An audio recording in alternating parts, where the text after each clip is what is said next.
चिंटू के घर का आंगन हमेशा की तरह जिंदा था।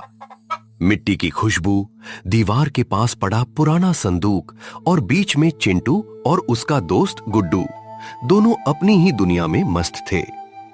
आज की दोपहर बिल्कुल आम लग रही थी, लेकिन कुछ ही पल में सब बदलने वाला था। गुड्डू, देख देख, इस लाइन के बाहर पैर रखा ना तो तू हार गया। अरे नहीं, मेरा पैर लाइन को छुआ भी नहीं। तू बस हमेशा चीटिंग पकड़ने के मूड में रहता है। मैं चीटिंग पकड़ता नहीं, मैं जीनियस हूं और जीनियस सब देख लेता है।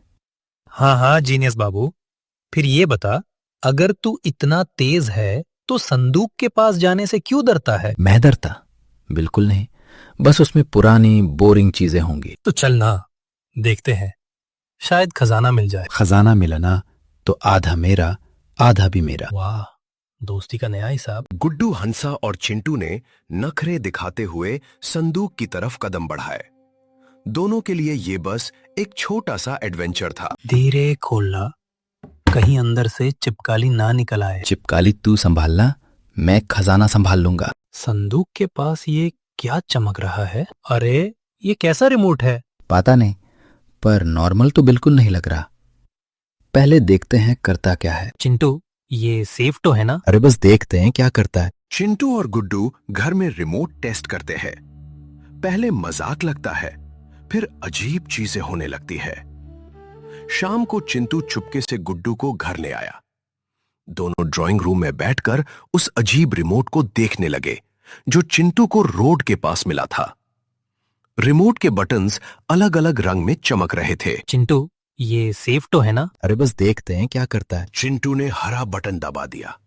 1 सेकंड तक कुछ नहीं हुआ, फिर अचानक मैंने कुछ नहीं किया। घबराहट में चिंटू ने पीला बटन दबाया। पंखा नॉर्मल हो गया, लेकिन पूरे घर की लाइट्स ब्लिंक करने लगी।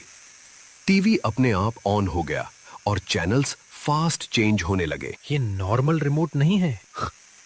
किचन में कोई है? दोनों डर डर के किचन की तरफ गए। अंदर स्टील के बर्तन फ्लोर पर अपने आप हिल रहे थे।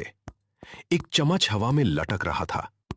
अब चिंटू को भी समझ आ गया था कि रिमोट कोई मजाक नहीं था। वही बैठक। चिंटू रिमोट के बटन्स ट्राई करता है और हर बटन के साथ घर का माहौल और अजीब होता चला जाता है। चिंटू ने डरे हुए हाथ से पीला बटन दबाया। एक पल के लिए सबको लगा शायद सब ठीक हो जाएगा, लेकिन उल्टा कुर्सी और तेज घूमने लगी। रसोई के ढक्कन फर्श पर उछलने लगे और पूरा घर अजीब आवाजों से भर गया।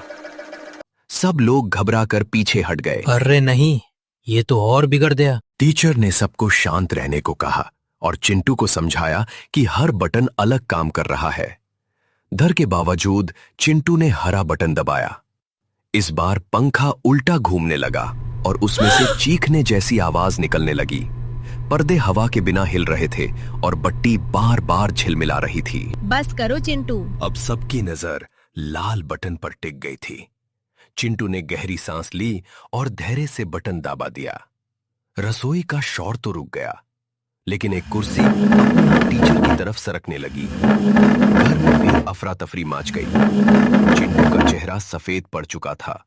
उसे समझ आ गया था कि मजाक बहुत आगे बढ़ गया है। अब चिंटू के चेहरे से शरारत गायब हो चुकी थी। उसे महसूस हुआ कि सिर्फ गुड्डू को दाराने के चक्कर में उसने पूरे घर को मुश्किल में डाल दिया। टीचर ने शांत आवाज में पूछा कि क्या रिमोट में कोई और बटन। इस बार बिना घबराए दबाना। सब लोग दीवार के पास खड़े हो गए। पंखा अब भी अजीब आवाज कर रहा था। पर्दे हिल रहे थे और घर में सन्नाटा और शोर दोनों एक साथ महसूस हो रहे थे। चिंटू ने आंखें बंद की और नीला बटन दबा दिया। बटन दबते ही पंखा धीरे धीरे रुक गया। पर्दे शांत हो गए। रसोई के बर्तन अपनी जगह गिरकर चुप हो गए। कुछ ही पल में पूरा घर बिल्कुल शांत हो गया।